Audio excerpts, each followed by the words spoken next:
This is Travis, Giggles and Fits. This is Saturday late afternoon. I still call it Saturday afternoon, but it's definitely 5 o'clock. Because one of us needed to take a nap. I'm not going to say who. I'm not going to say who. Oh, she added herself. Never mind. Tam needed to take a nap. So, I'm Tam. yep. And Tam, yeah. Hi, Tam. How's it going? Hi, and Barry. And Barry. Hi, Barry. Oh, he's adorable. Yeah, he's looking all fresh to death now that he's getting drops for his eyes. And Yeah. mhm, yeah, what? I get it, but you don't really say much. He's upset. He's not on camera more. Don't look at me like that. But told you not to argue. Anyways, um, but first, before we get started, let's hear a word from our sponsor, which is what I would say if we had a sponsor. I was surprised. I was like, oh, yeah. No, we don't get a sponsor.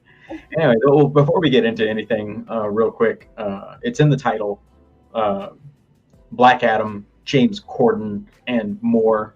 Which I don't know how you get more James Corden. I think he's quite enough. But let's talk about Black Adam real quick. I am working on a video right now. I wish I was faster on editing because I'm starting to notice other videos out there commenting on the exact same thing I'm commenting on in my video, only they're doing it better. So I've got some editing to do. But real quick, this is the subject of my video, and it basically comes down to critics seem to be really hating on the Black Adam. They have the reasons for hating on it, but a lot of it doesn't really seem to have to do with the actual movie itself. And the people that are going to see the movie are actually enjoying it. Again, I have no intention of seeing this movie because I'm not interested in Black Adam.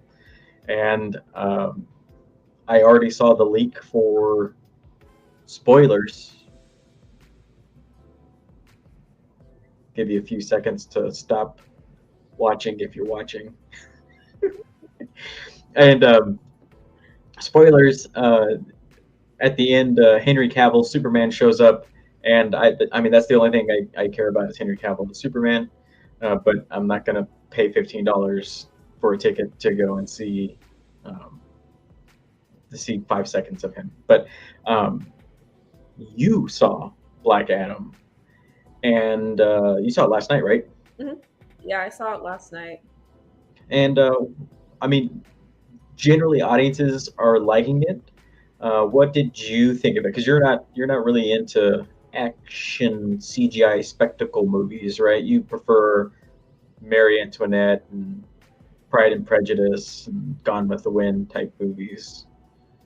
Yeah. I mean, I didn't really know a whole lot about the movie, but a friend of mine wanted to see it, and I know you've mentioned it, so I was like, why not go watch it? And Mhm. it was enjoyable. Like, I had a good time in the theater. I mean, it wasn't like the best thing I'd ever seen, and it didn't get me like. I mean, the best part was the ending. That made me excited. um, but it wasn't a bad story. It wasn't like it was shoddily put together or anything. It was just like a good action flick. Like a competent movie. Yeah. Like, yeah, Like, just a good. Enjoy your popcorn, sip on some soda, have a few laughs. But you weren't like having a philosophical like questions answered through the course of that movie. no. But it was nice to see The Rock in as a superhero. Like, just to see someone Mhm. like of his size and his demeanor and his look be a superhero. Yeah. Okay. That sounds good. I mean, that sounds positive. That pretty much lines up with what I've been seeing other people write just constant for. Like by the end of this video, I'm gonna have a mat of white hair on my chest. What a jerk. Anyways, yeah, that's pretty much what I've been seeing. So it's something that I point out in my video, the differences between the critic reviews and the difference of what the audience, general audience, is saying. And if you're on the fence of going and see Black Adam, then definitely go check it out. I mean, if you're willing to, if you're looking for a movie to see and that was on your list of potentials, check it out. I mean, it's not going to hurt. It could be bad. It could, you know, um, it might not be everything that you want, but remember that it's supposed to be just sort of like entertaining and fun, and that doesn't necessarily always have to go hand in hand. I mean, I think we kind of forget how to have fun. I think after the past 2 years of being locked up, we've forgotten what it means to just sort of have fun in not in sort of like a meaningful way, but just sort of like a turn your brain off and enjoy kind of way. Mhm. And that's all it seems like this movie was meant for. So I mean, I'll eventually see it when it comes to streaming, but the character, like I said, is not worth me going to and paying $15 for myself and another $15 for my wife and the $80 in snacks I'm gonna have to get for her because she's eating for two. And so yeah, that's good. That's good to hear. And I think some people think I'm really critical of The Rock, but I don't have anything against him. I think he's a fun actor. I've always enjoyed him ever since his, um, World Wrestling Federation stuff, and well, WWE, I guess is what it's called, World Wrestling Enterprises. So that um, or is it WWF? I can't remember. It's been so long since I've watched. But Yeah. yeah, I stopped watching when I saw the Undertaker fighting Brock Lesnar, and they were just like on the mat punching each other and then just screaming at each other from a seated position. I was just like, I think I'm done with wrestling. I didn't catch that. So yeah, it was weird. It was a weird match. But yeah, that's that being said, that's good to hear. I'm glad. And can you hear the background music? Does that sound loud or No, it is sounds fine. I can hear sounds it. okay? Okay. Trying to add some ambience with some lo-fi beats. But yeah, and then the other bit that's in there in the title, James Corden. We talked about this a little bit the other day. Did you get a chance to read up a little bit more on it, or um, I mean, I did look a little bit more into it just because whenever I saw his name, I was like, oh, we just talked about this. So um, but yeah, I mean, I don't know. I don't like him anyways. I mean, he's funny. I enjoy his humor, his sense of humor, but I've always heard he was rude. a bit of a twat? Yeah. Yeah, but like that, like reading about it didn't surprise me because I'd already heard that he wasn't a No, nice no, person. Barry, no. Okay, but I want Barry, I don't think we can show this. to. I Barry's don't think. so lovable right now. Oh, Oh can my god, I want to she, Barry. son of a bitch, just flashed his ass to the whole He really did. internet. I What an was. exhibitionist. Save it for OnlyFans. All right, anyways. All right. Sorry about that. Yeah, no, yeah, he's not a I've never been impressed with him. He tries to come off as like a lovable person, but I don't know. It always seemed sort of kind of posh and fake to me. But James Corden reminds us how not to complain at a restaurant. So this has actual quotes from the owner of Balthazar. So if you haven't heard, James Corden has been accused by the owner of Balthazar of being a world class ingrate at a French dining magnate in Soho. Restaurateur Keith McNally initially banned the Late Late Show star for, among other things, allegedly screaming at staff for getting bits of egg white in Corden's wife's all yolk omelet, which sounds disgusting. All yolk. You just want the fat bits? All yolk omelet and demand. Well, I guess that explains a lot of things about him, huh? and demanding free drinks. James. As someone who eats an average of 10 meals a week and hosts a weekly online Q&A, dining Q&A where rants tend to outnumber raves, I've learned a bit about human behavior and how to conduct oneself in a restaurant. Based on a manager's report from June, the only thing Cordan did right when he found a hair in his main course was to immediately bring it to the attention of staff. Complaining in the moment gives a restaurant a chance to right a wrong after the facts. Lets a problem marinate and not in a good way. So that's a little bit different from what I read. I read that he had waited until the end of his meal to complain about the hair. Uh, that's what I read earlier in the week, but it might be a little bit different. So I'll make that note, but we'll move on. Let me be clear: it's okay to complain.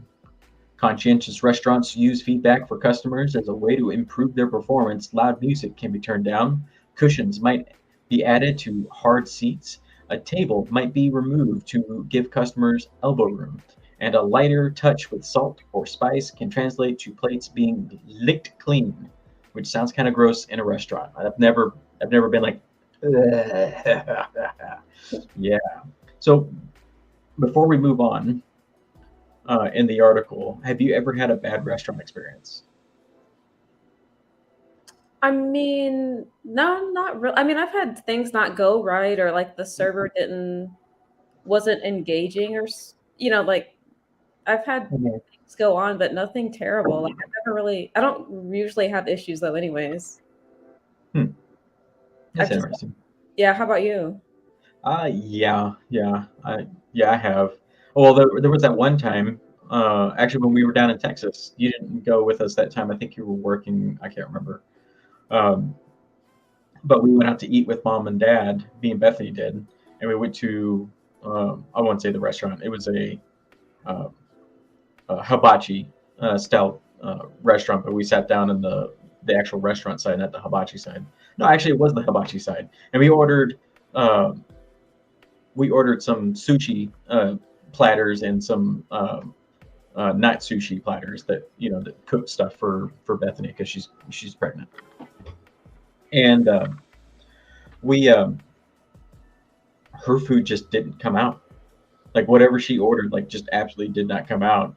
And apparently, the person that was there to that they had on staff to make the sushi kept screwing up and had to keep remaking orders, and just got super behind to the point that like it was literally like an hour before Bethany got anything, and it was super spicy. Like she couldn't even eat it, and it wasn't supposed to be spicy. So the guy, like, even though it took an hour for the guy to make her plate, he made it spicy, and she couldn't even eat it because it just was too much for her. Which I mean, too spicy for her could be like a little extra, like black pepper and some salt. And she's from Wisconsin; they don't believe in flavor unless it's beer, and she doesn't drink. So that ended up being a bad experience right then and there. And then actually a few months ago, we went to a local. I mean, it was like steakhouse, like one of those chain steakhouses, and I ordered food, and it was just oh my gosh, it was a chicken fried steak, and it was pounded a little too thin, and it was deep fried to the point that most of it was just crispy black. It wasn't edible. It was soaked in grease. It was just disgusting. It was disgusting. And I was so hungry. I was so hungry, and um, I ate it because I was just exhausted, and I should have complained about it. But most of the time, I let them know that there's something wrong with the meal, and they fix it. But I never get mad or angry because um, I've worked fast food, and that can be very stressful. And I can imagine that a restaurant with way more patrons uh, in the main dining area can be way more uh, uh, tense than a fast food restaurant. So I don't know. I've never complained. I've sort of like understood and tried to put myself in their shoes. But and I've had some awkward dining experiences where a waiter just he was on his second shift already, and it was midway through the day, and he was planning on working all the way until close. And that dude was just loopy, weird, cracking all sorts of jokes. So I just humored him and went along. but it was a very weird dining experience. It just it's like, can I just get my food? But yeah, that I mean, I guess I've had several like awkward, weird experiences or bad food experiences, but never. Um, Probably that time at that hibachi restaurant was the worst as far as service goes, and it wasn't the waitress's fault. It was everything in the back. So, but yeah, that was weird. That was just weird. So yeah, let's move on. So, and the writer here goes on to say, in the face of shorter menus, curtailed hours, and higher menu costs, diners who have been loyal and patient with people who served and feed them deserve to be heard, provided they do it with honey rather than vinegar. According to June manager report, Corden became extremely nasty, demanding another round of drinks this second and insisting earlier drinks be comped. The TV host also allegedly used a four-letter word sure to rattle a restaurant: Yelp. Yeah, he threatened a Yelp review, a negative Yelp review.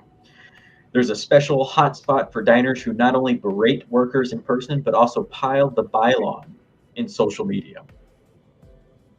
On the recent brunch visit to Balthazar, Corden allegedly became irate after home fries were sent out with his wife's remade egg yolk omelet when a salad had been requested. You can't do your job. You can't do your job. A manager's report quoted the celebrity as yelling at his server.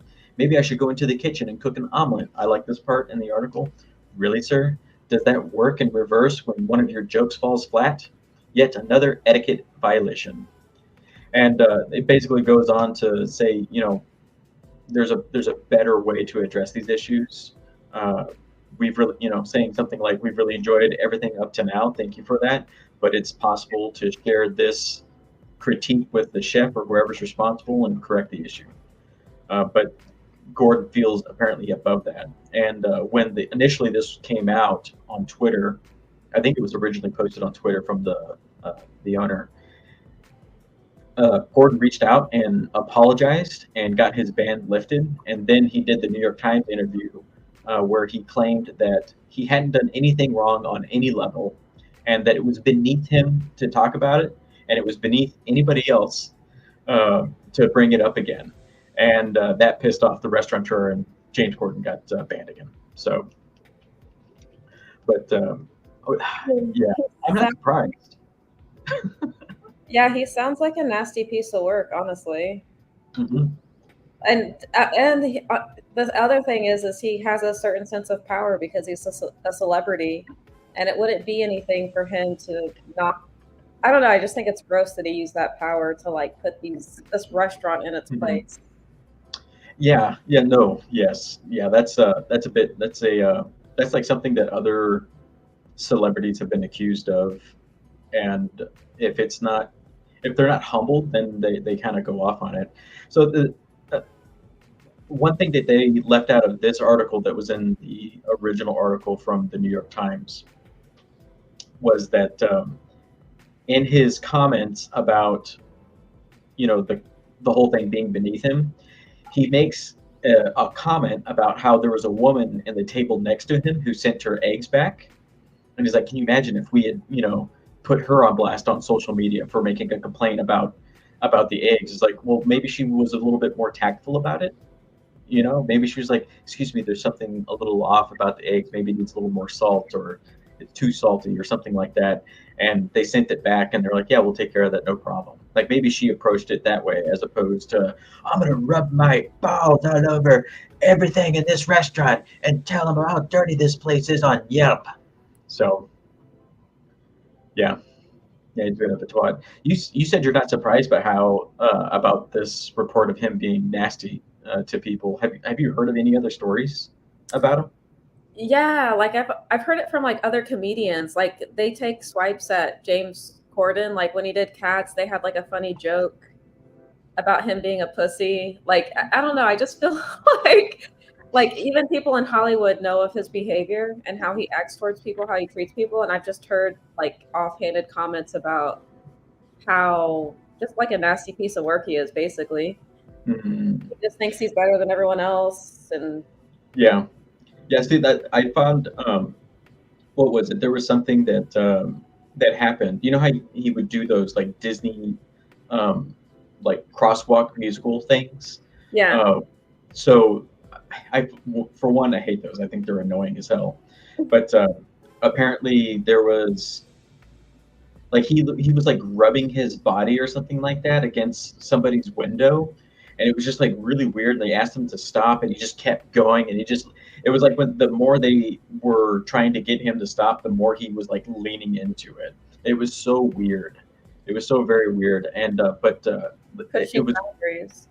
yeah, and when I saw that, I was like, man, that's kind of like a hint into like who he really is. Like he's such a happy, bubbly person when the camera's on, and it like in a moment in that moment, it was almost like his mask slipped a little bit for who he really was. What a strange person. What a Mhm. very strange person. But yeah, no, I've never liked him. The only time I actually enjoyed watching him on camera in a show was the two episodes. I think I mentioned this to you earlier this week. The two episodes of the Matt Smith era Doctor Who. He makes an appearance in there, and those were really funny episodes. I thought he was good in those, but I never understood why. I never understood his celebrity. But I'm gonna look that James Corden uh, thing up. And I think he's funny. I mean, I you enjoy. think it'd be funny? Yeah, I enjoy his comedy. I mean, when I heard about his behavior, I was like, that doesn't surprise me. But yeah, I enjoy him. I love his carpool karaoke and just the things that he does. Hmm, He that's fun. appeals to me, unfortunately.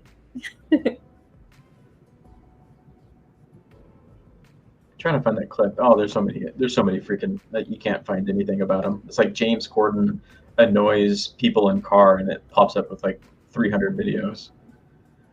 Apparently, it happens quite a bit. That sounds like it. Yeah.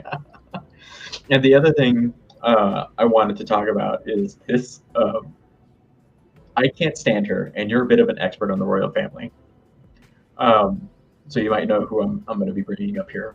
Uh, so earlier this week on Meghan Markle's podcast, she discussed her time on Deal or No Deal when she was one of the briefcase models, about how she was objectified in that job, and everyone's immediate response was that that was everyone's job. You took the job. You were on the show. That's what the job called for is good looking girls in dresses on stage with briefcases. That's all you have to do on camera in this show. And so she comes out and says she was objectified in that, and apparently a former briefcase model rips into Meghan Markle's claim of being objectified and the no bra station uh, comments that she made. So Meghan Markle is receiving criticism for her claims of feeling objectified during her time as a briefcase model on Deal or No Deal. In addition to media backlash, former models of the popular game show slammed the Duchess of Sussex. Duchess of Sussex. Did she still have that title? I thought they rescinded their titles. No, she still has it. She's still the Duchess of Sussex. Oh, okay. Well, that sucks. Everyone on the show knew their role, knew the image, auditioned, volunteered, and accepted the job. I do not share her experience at all. I never felt objectified. Former Deal or No Deal model Patricia Cara told Fox News Digital. Markle reflected on her stint as a briefcase model on her podcast, Archetypes, with guest Paris Hilton. So, funny enough, after she was done with the Deal or No Deal thing, she got a small role on 90210 where she was the girl giving a blowjob to a guy in a car. But she felt objectified on this show. She felt objectified on this show. So much so that she decided to get another gig. I she says I ended up quitting the show to be a blowjob girl in 902. And oh, that's I didn't say that. I was so much more than what was being objectified on stage. I didn't like feeling forced to be all looks and little substance, says the girl who played the girl that was giving a blowjob to a guy in a car on 90210. I'm just gonna keep saying it because these comments are so ridiculous. Like her career track that she took does not match the like what she says in that quote. Yeah. Well, you'll notice like that a lot with her, like just her whole history. She has a way of like reimagining her history Yeah, to it doesn't make sense. Like nothing that she says, none of it lines up. Yeah, like she's reimagined her history so much. She's making people believe that she was popular before she married Harry. It's not true. The Duchess of Sussex continued. I'm gonna struggle with that word because I'm not British. Continued to reveal in her podcast that had been different beauty stations to prepare for the game show, including a section where you can add padding in your bra. There is no truth to the padding station. In all the years I worked on the show, that never existed. Kara disputed. So she's just lying. Another former Deal or No Deal model sided with Kara and expressed that she had not been treated like a bimbo at all. Instead of ever feeling like a bimbo, I knew working alongside such wonderful people like Howie Mandel would only lead to bigger and better things for me, Donna Feldman told Fox News Digital. Feldman continued to say that it hasn't been just her looks that had landed her the job, but her positive nature, personality, and overall work ethic. Yeah, you can't just be good looking. You actually have to you have to show up to work. You have to care about it. I mean, freaking Vanna White has been flipping vows, but she's more than just a beautiful woman up on stage. She's hitting her mark. She's doing her job, and she does it with personality. She's very much a part of the show, and she's not just there to flip numbers or anything like that. She's like a personality. She's like um, she's what is it? She's sort of like she's very much a co-host because Pat does a really good job of like interacting with her, and she's been there. If she was an enjoyable person, she wouldn't have been on the show with Pat Sajak for decades, for absolute for all this time. Of course, there are certain aspects like having to stand in high heels for many hours, but that was part of the job that I signed up for. However, it's important to note that everyone has their own experience, and I can only speak for mine, Feldman said. Earlier this week, The View co-host Whoopi Goldberg weighed in on Marvel's Deal or No Deal claims. That's TV, baby. But what did you think were going to happen? That's not what she said. I just made that all up. But anyways, I don't do really good. I don't do a really good Whoopi Goldberg. It's just very weird. She's not really around anymore except for on her show, so it's not like we see her a lot. I know, and I can't even stand watching that show. But I can't either. And I typically don't agree with anything she says. Yeah. So what's funny is back when Barbara Walters first started that show, I loved watching that during the summer. That was like one of my go-tos. I was like, oh, this is interesting. We used to watch it. Fun. Yeah, Star Jones. Yeah, back with the old cast, Star Jones. I mean, Joy Behar. I think she was there, and Barbara Walters, Baba Walters, and that was a really fun show to watch. I enjoyed that because it wasn't just a female's perspective, but it was women who had been in the industry and different parts of the industry providing their perspective. And it was a very fun show. And it was still it was liberal back then, but it was still fun to watch. It didn't feel like a bunch of women complaining around the table, which I feel like that's all it is now. But yeah, that's man, this is so, that's definitely blown up. I feel like every time she tries to bring something up in the past and I guess shit on something, there's plenty of people to come out and be like, no, that's not what happened at all. And we're supposed to man, there's definitely Meghan Markle fans out there, and I understand, but I just don't understand people that simp or cheer on individual celebrities. Why do people cheer on individuals so hardcore? Why are there hardcore fan bases for individual celebrities? I don't know. I mean, for some celebrities, it's understandable because they play this character that you really love, or they've just done really good work in the world. I don't know what the draw is with Meghan Markle, and I feel like every time she puts herself out there, it just makes me less and less interested in what she has to say. Yeah, true. I mean, gosh. Yeah, because we used to hold up not celebrities for just being celebrities. It was celebrities that actually went out and did things, community projects and things like that. Brad Pitt built those eco-friendly houses down in Louisiana after Hurricane Katrina, and he's done other things. But even Princess Diana, she wasn't just famous for being a princess. She went out there and she helped. Uh, I mean, she became friends with Mother Teresa, and they, helped orphans in Africa that were had their limbs blown off walking in minefields that hadn't been properly disposed of and picked up. Like that was a big thing that they were a part of back then. But these people actually did things to better the world back then, and that was the reason why we revered them. They weren't just a face on TV or in a movie. They took their celebrity and they actually, you know, physically went out there and tried to make the world a little bit better. But Yeah. yeah, The best example of that, or one of the best examples of that, is Johnny Depp. Like, not only would yeah, he get into character and visit sick children, like hmm, he would use the premieres of his movies to like get money for donations for charity.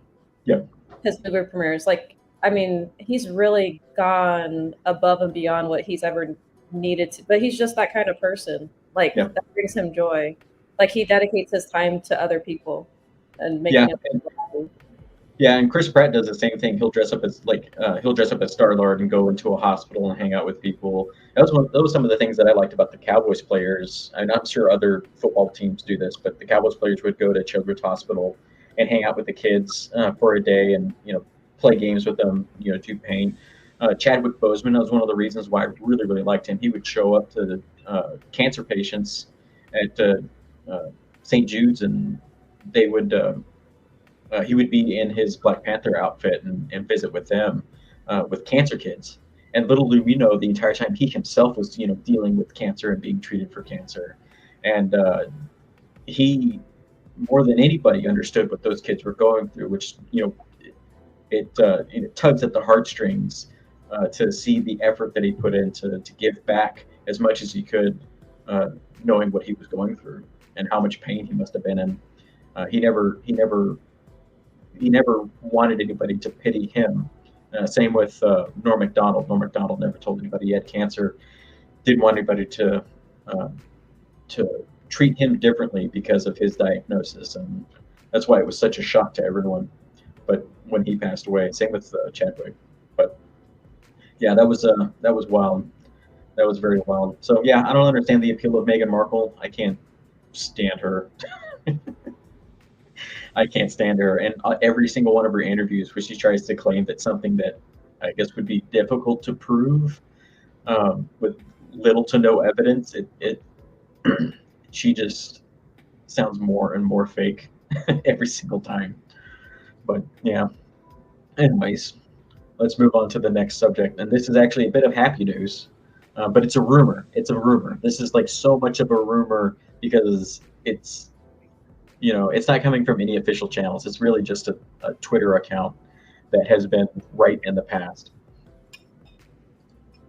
Rumor: Ezra Miller reportedly being replaced as the Flash, no matter what. So, actually, earlier this summer, what they did is they ended up announcing a that they were going to go through with a sequel to The Flash. So there is going to be a second Flash movie. As of right now, it's on the docket. How far they are in development on that, I doubt they've gotten past concept art because they're still working on reshoots for the current Flash movie. So some people seem to think that they might be replacing Ezra Miller altogether. I don't think so. I think Ezra's staying in the role for this film, and the main reason for that is they're already at $220 million, I think, on the budget. They've gone way past what they were supposed to be doing. So I think they're going to just keep him in the role and then use the movie's already existing framework to basically erase his version of the Flash and bring in somebody else.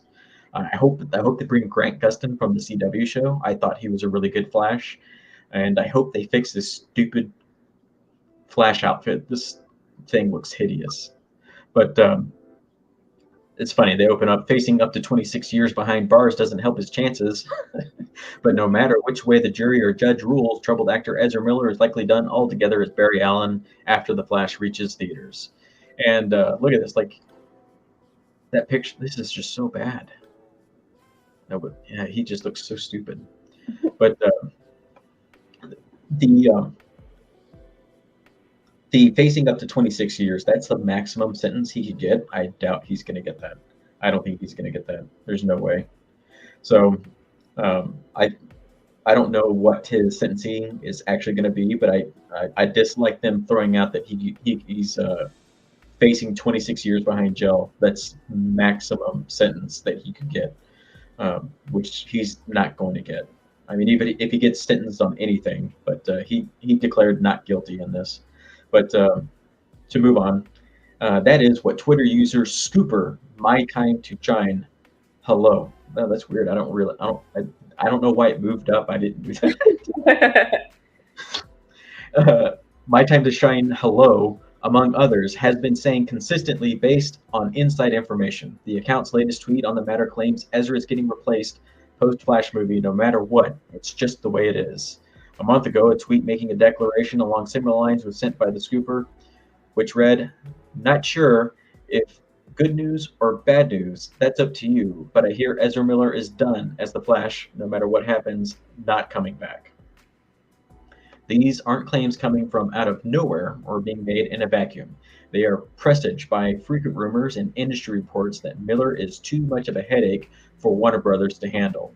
Allegedly, after David Zaslav at Discovery took over, there was a shouting match at a board meeting where the directors present wanted to shelve The Flash and figure out what to do about Miller's crisis. So, what's funny about this is Zaslav is the one that's been axing a lot of the projects that's been upsetting some people that have been looking forward to movies like The Batwoman that was going to be streaming only, and also like television series that are being scrapped as well. Has all been done at the vote at the behest of Zaslav. So allegedly, oh well, let me move on. The scoop was first shared by Undercover Cine, who claimed Zaslav got outvoted on Tuesday with regards to Ezra's situation. Majority of WB Discovery Board wanted to indefinitely shelve The Flash, but Zaslav was against it. So he called in another meeting today, and it sounds like there was a shouting match happening right now at WB. And then Grace Randolph, who is hit or miss on whether she's right or wrong, basically said that her sources were saying the same thing. Zaslav, however, reportedly likes the film and is a big believer that it can be a win for the studio, so he nixed the proposal.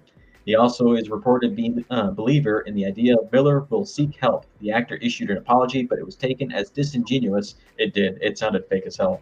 When it looked like all Miller cared about was losing the role of Barry. YouTuber Orange Hat Reviews put it this way at the time the apology was given. He doesn't care that he's been running amok for 2 years, menacing women across 4 different countries. But the second his movie is threatened, time to buck up and make some apologies. That's really how it felt. That's how it felt. Did you see his apology, or have you been paying attention to the situation at all? I mean, I've loosely been paying attention to it, but I haven't, not lately. I had no idea he issued an apology. Was this recent? Yeah, it was like a couple months ago. Was not aware. Did he do it like through, like he released a statement, or? Yeah, he released a statement, I think, through his Instagram. Oh. And Twitter, I think. I can't remember. It was definitely Instagram. A reputed insider who agrees told Deadline, "There is no winning in this for Warner Brothers. This is an inherited problem for Zaslav. The hope is that the scandal will remain at a low level before the movie is released and hope for the best to turn out." The problem is they've delayed The Flash. So now his court date to appear is going to happen a few months before. So it's going to keep it fresh in the minds of everyone. Look at that. Look at all these hot dogs floating in the air. One of them hits him in the face. Have you ever seen this scene? No. Yeah, one of the hot dogs, like he's trying to be cool and like gather the hot dogs up and give them to this cute girl. And the dog totally like slaps him in the face. I think it's innuendo. It's not true. That didn't happen. I made that up. But, I was believing you. I was like, really? You let that happen? I mean, that's comedy. That would have been funny. That would have been a lot funnier than what happened in that movie. But or in that scene particularly. But yeah, I don't know. I don't like him. I don't like him at all. I mean, would it be that difficult to replace him? I mean, if they do far away shots, they can use original material and then just like brush his Mhm. face CGI to make him look like a different actor. Ooh, yeah, that's a lot more difficult Maybe that's than it against. sounds. Maybe they can't do that anyways, though, because Yeah, there's rights involved and. yeah. So what Tom from Midnight's Edge? That's a good channel, by the way. You should check them out. They have a bunch of different shows that they have on there. But Tom from Midnight's Edge, he has a source that works at WB and on these DC movies, and he says a lot of the movies are shot on green screen sets, and especially this movie, there's a lot of green screen sets, and a lot of times the actors aren't even in the same room, so they're just kind of acting to a green screen. And it's not DC or Warner, but that's supported by things that Christian Bale has said about his turn as Gore the God Butcher in the Thor: Love and Blunder movie. And uh, Christian Bale said that the entire time he was on set recording his scenes, he was on a green screen, not acting to anybody. So he was just kind of like, he said it was like monotonous hell because there was nobody to feed off of. So he was just digging into his craft, trying to do his best work as he could without any other sources. But Tom says that it would be too difficult to redo a bunch of his scenes with another actor in a suit. But I mean, that still sounds super expensive. You basically got to like you can reshoot that. That's the easy part, but the hard part is getting the performances to match up with what has already been cut and put into film. And he plays multiple versions of the Flash or of Barry Allen in the multiverse. So you'd have to redo all of those performances as well on top of that, and then comp him into the scenes. And they probably already got stuff redone, so they'd have to comp him into the already completed scenes. So there's all sorts of things you got to worry about. Hopefully somebody's written down the lighting settings, but even then, if somebody's got, depending on the skin tone of somebody, that can throw off your lighting settings, and it might not match. So they have to go in and adjust that, and that's the toughest thing to adjust in post production on the computer. So it's not as simple as some people think it is. There's quite a bit going on there, but that and again that blows out your budget more so. I think it's just cheaper to keep them in there and reshoot the scenes that they have because they're not getting their money back. The other thing too is they'd have to pay a whole other actor. Yes, Barry, I didn't forget about you. I didn't forget about you. What do you got to say? Hmm? Hi, Barry. Oh, What do you got to say? I wish he was actually lovable towards me whenever I was around. I know he just hisses at you. I know. Barry doesn't like me. Yeah, you can stay as long as you don't try to climb up on my face again. But yeah, I don't know. I don't know. So I mean, that sounds good. And oh, did you see the description for this? I guess not. Mm-mm. Why? One of the things that I put in the description was Tamara has a crush on men with coiffed hair. Like Superman? Yeah. Can you talk about that scene or no? Yeah, I already said spoilers in the beginning, so yeah. Yeah, we can say that. Sure. Okay, no, the only reason why I would mention it is because the ending was the best part of Black Adam when they introduce, or not introduce, because we already know who he is, but they show Black Adam and Superman meeting, and he's just like I told you, Trav. Like I had a vision of Christopher Reeve when he like first came onto the screen. Like he just looked so the part. Like if you could dream of what your Superman would look like, it would Mhm. look like Henry Cavill, or is it Mhm. Henry Cavill? I don't know, but it would be Yeah, I don't him, know. Superman. Yeah. Like shadowing the light, the suit. It was just perfect. Yeah, he's yeah, he looks the best in the suit that I've seen since Christopher Reeves. I mean, Brandon Ruth didn't look too bad, but um, I don't know. Like there was just something about his performance. It was just I don't think it. No, I. You know what? I can't knock his performance. I think his performance was pretty spot on. I just think the probably well, I think his performance was as good as he could probably give, and that doesn't sound like a compliment, but that is it's not. It really isn't because I've seen him in other stuff that was shortly after that, and Brandon Ruth at that time was not a very good actor, but he was committed and he was in that role. He would. I felt like he knew how to be Superman, and I especially felt like he was a really good Clark Kent, even though it felt sort of like he was doing an impression of Christopher Reeve Superman. It felt like that in that Superman Returns movie, but I liked him. I thought he was really good in that, and uh, it just the overall story was just really hokey and stupid, but and Yeah. didn't do a good job. But I like when I think of Brandon Ruth, I think of like his earnestness, like mhm. just that sense of goodness. Yeah. Yeah, and oh Good. my gosh, he does Boy Scouts so well. Have you seen Legends of Tomorrow? No. Okay, so he's in Legends of Tomorrow, and he, yeah, he's basically like the same person. Like he's very much like a goody two shoes Boy Scout. Like he's just he plays that so well. I could if he ever managed to get the if he ever managed to get a role as a villain and pull it off, I would be so shocked. I would be just gobsmacked um, if he were to pull that something like that off. But yeah, no, no, Christopher Reeve is an absolute legend. I freaking love watching those movies, even the really bad ones. Oh my god, the really I bad. just liked his portrayal. Like he was Yeah, such, and he did it so well. hmm I don't know. Yeah, we'll see though. yeah. Those We'll see. first two movies are so good. They're so good. I could watch them over and over and over again. I almost did. Like I got done watching them and I started watching the third one. I was like, "Hey Bethany, you want to watch the first Superman movie?" And she's like, "No, not really." I was like, I Yeah, was trying to come up with an excuse to watch it again. yeah. It's just because he's such a powerful character, Mhm. and for him to be like this, yeah. I don't know. He just doesn't. Yeah, that's. I like the character. I like the difference between him as Superman and him as Clark Kent. It's just, Yeah, it's a fascinating portrayal.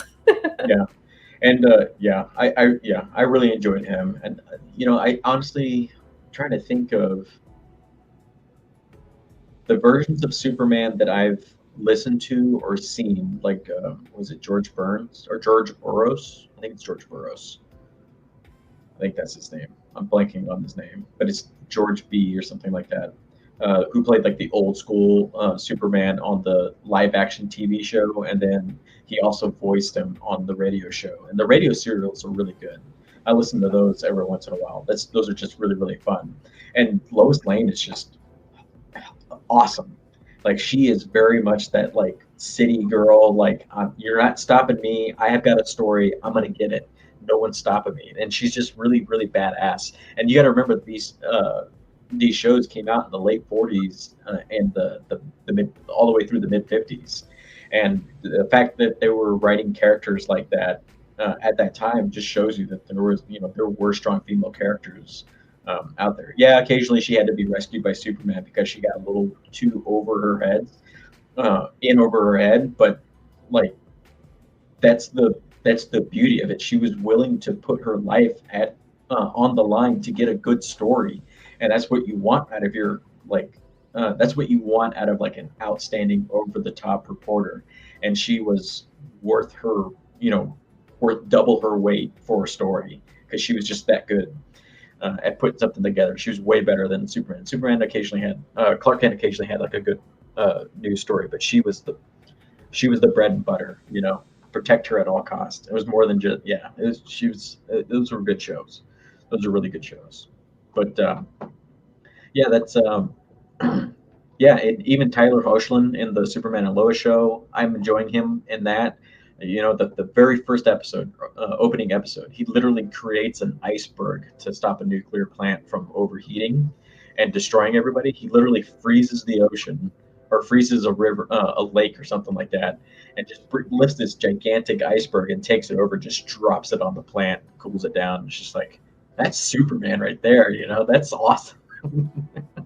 But yeah, those are some good ones. Lois and Clark back in the early days, Adventures of Superman. Lois and Clark, those are good shows. The animated series is actually way better than I remembered it being. It's got some really good stuff, and it's unfortunate it got canceled so early. But yeah, I don't know. Well, you know, that's there's one other thing I want to talk about, but I'm not sure we're gonna get in trouble or not for talking about it. But it's something that I've known for quite a while, and it's just funny that this person's sisters are coming out and correcting the record here because this lady was such a fake. So, uh, sisters of Sacheen Littlefeather, an Apache activist who refused an Oscar on Marlon Brando's behalf, say she wasn't actually Native American. She wasn't, and she like that. Sacheen Littlefeather wasn't even her name. She made up that name. She like I've known that for years that she made up that name. So the sisters of Sheen Littlefeather, an actor and activist who refused the Academy Award on behalf of Marlon Brando in 1973, claimed that she wasn't actually Native American. The best way that I could think of summing up my sister is that she created a fantasy. Her younger sister Trudy Orlandi said, "She lived in a fantasy and she died in a fantasy." In an opinion column published Saturday by the San Francisco Chronicle, writer Jacqueline Keeler interviewed Littlefeather's sister, Rosalind Cruz, and Trudy Orlandi, who claimed that Littlefeather is not actually Native American. It's a lie. My father, my father was who he was. His family came from Mexico, and my dad was born in Oxnard, California. It is a fraud, Cruz said. According to the Chronicle, it's disgusting to the heritage of tribal people, and it's just insulting to my parents. Littlefeather, who died on October 2nd at the age of 75, famously wore a buckskin dress that she made just the day before when she refused the Academy Award for Best Actor on behalf of Brando for his starring role in The Godfather. Littlefeather, whose birth name is Marie Louise Cruz, gave a 60-second speech refusing the award on Brando's behalf, decrying the treatment of Native Americans in Hollywood, which resulted in a mix of boos and cheers from the audience. Have you ever seen this? Mm-mm. I mean, I heard about it, but I never seen it. Oh my god, it seems like super fake. It seems super fake. It was just yeah. She said during that, it's like very grateful, very regretful that Brandon cannot accept this very generous award, Littlefeather said in a speech, and the reason for this being the treatment of American Indians today by the film industry and on television and movie reruns, and also the recent happenings at Wounded Knee. Littlefeather said that John Wayne had to be restrained from storming onto the stage and attacking her during her speech, which I don't think was ever corroborated. So, yeah, that this is, yeah, I mean, I feel like people like to take advantage of victimhood for in cultures that they were never a part of, and I don't understand why. And it's something that still happens, and it's very much like an identity of. It's certainly an identity in some circles nowadays, and we see it all the time with people claiming to have been prejudiced uh, in a cultural way. I mean, we had like literally there's white people going around saying that wearing a sombrero and a poncho is offensive if you're not a Mexican. Like uh, celebrating Dia de los Muertos or Cinco de Mayo is like you're culturally appropriating another person's culture, and it's like, well, no, we're you know, I don't agree with the whole like getting drunk and everything aspect of it, but it's fun to see people celebrate our heritage.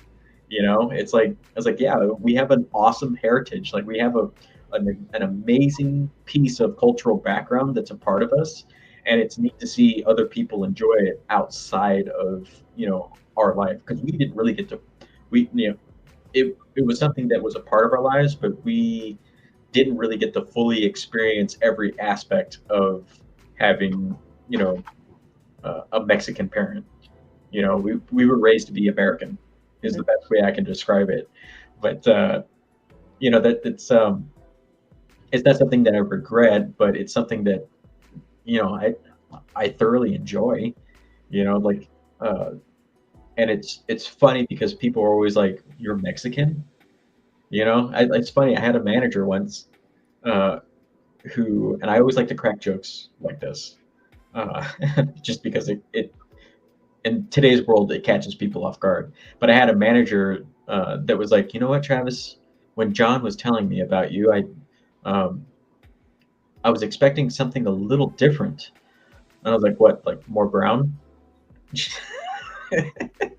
And she's like, "No, no, no, no, no," And it's like we used to be able to joke and crack we used to be able to joke about like who we are. Like I'm not going to hide the fact that I'm Mexican. I don't look like I'm Mexican, and it catches people off guard. Other than my last name, nobody really sees that part of me, and it's just fun to kind of take. It's fun to bring that up and use that in a way to bring some levity to the folks around me, and it was something that growing up we used to joke about each other's ethnicities with my group of friends.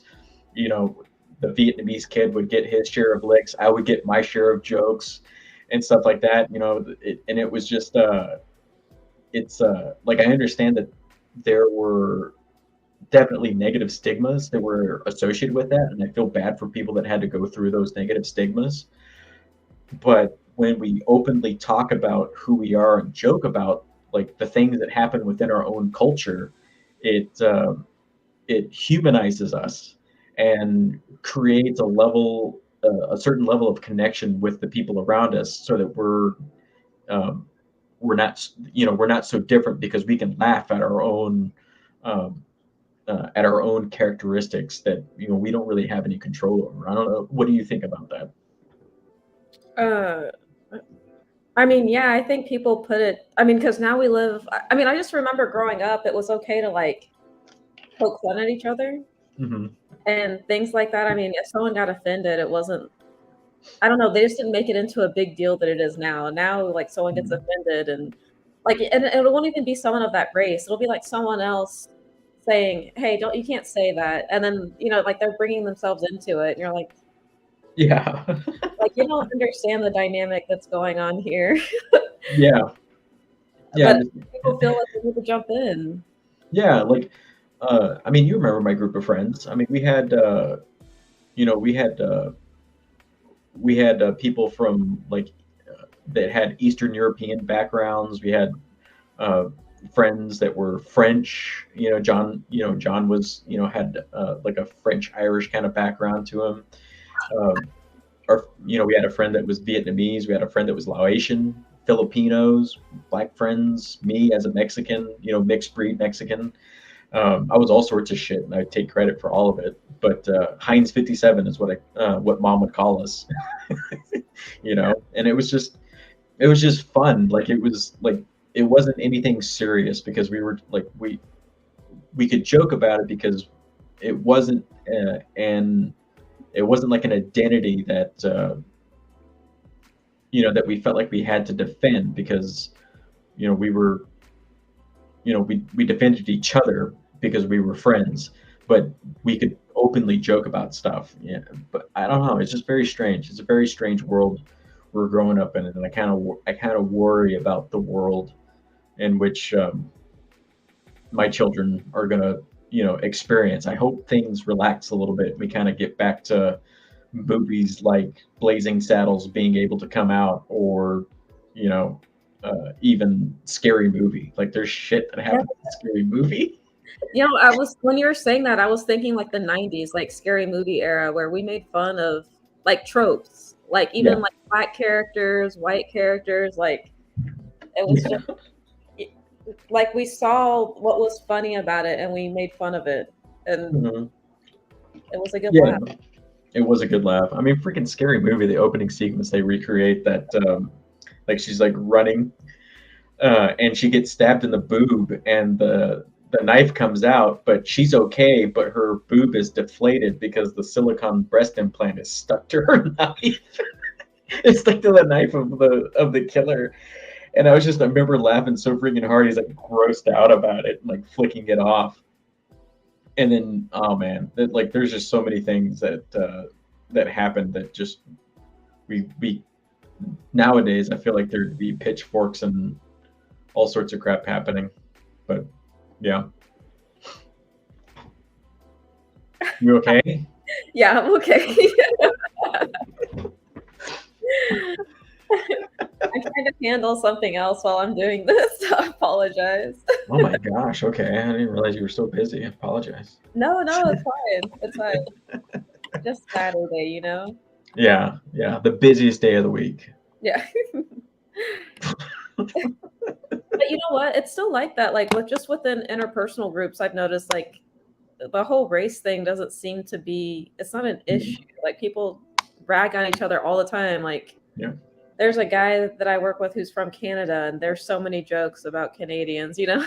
Oh yeah, yeah, Like that's yeah, just what people do though. He even said yeah. because I'm a of a white race, people feel like they can be a little bit more like aggressive in their Oh yeah, jokes. Yeah. yeah, yeah. That's the other thing too. Is like, oh my god, like you know, yeah.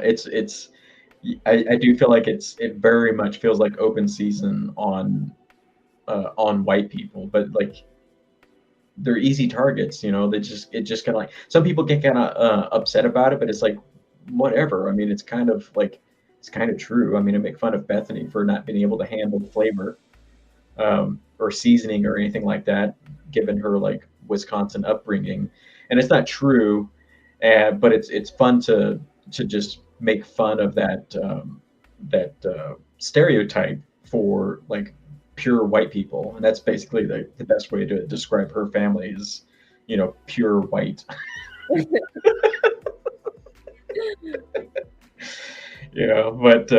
But it's funny though, like we've had we have gone and tried some like really really spicy sauces in the past on vacation, and she handles spicy food a little bit better than me. Like I feel it, and it's kind of like the man cold. Like if I'm feeling bad, I feel like I'm on my deathbed. But like I have like it was a hot sauce called the End, and I actually had to sign a waiver before trying it out, and it was just a little teaspoon, and I felt that shit just like I felt the effects of it like spreading through my chest down into my body. It's just like, oh my gosh. I was like, holy crap. And then that's the fastest I've had a sauce like go through my system. Like it burned the entire time it was in my body until it was out. And when I say it was a hot exit, it was a hot exit. But yeah, no, but yeah, I don't know. It's very strange. I kind of miss those days. And but yeah, I still joke that way with my friends, and uh, that I think that's really what the world is like, and I feel like this like really loud like minority that's on social media is way too much power in driving the social narrative of the country. So hopefully things change. Papa Musk but is going through with buying Twitter. 75% of the staff is getting cut and fired, and hopefully banned accounts from the past start coming back, and it becomes the Wild West again on social media, and people can say whatever the heck they want. I don't believe people should get canceled. I was really pissed off when James Gunn got called out for the jokes that he made all those years ago. They were just like they were edgy jokes made to get attention, and unfortunately, like 12 years later, somebody on the religious right called him out and ended up getting him fired and derailed all the plans for Marvel because James Gunn was supposed to be in charge of what led up to what led up and part of Phase 4, and that all got ruined. Wasn't he involved in some controversy though? Like there was a reason why. It was well, no, he got fired because of those tweets. I mean, I don't know if there's other things that came up. Like there might be some allegations, but nothing that nothing that's been proven. And that's the other thing too. Like allegations are allegations, but if it can't be proven or supported, and there's not like evidence, it's not enough to like bring charges against somebody. People have to have their day in court. So I'm not gonna support allegations about stuff. You know, but I'm not gonna, I don't want somebody to get canceled over allegations. Like James Corden, like I don't want him to get canceled. I don't want him to ruin. I don't want his, I don't want him to to be blocked from society. If he's a terrible, shitty person and people know it, then people should treat him like a terrible, shitty person. So it's whatever, like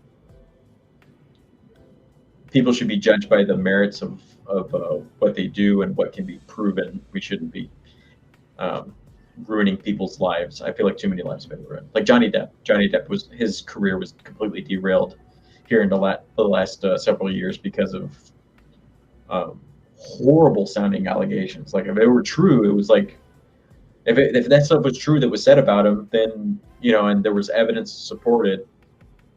There's no way I'd be supporting Johnny Depp. But the facts are facts, and he's had to go to court to defend himself quite a bit against those allegations. So, but It's kind of funny. It reminds me of this movie that I used to watch, or even like those books that you would read, like The Scarlet Letter, where people in the community were shunned.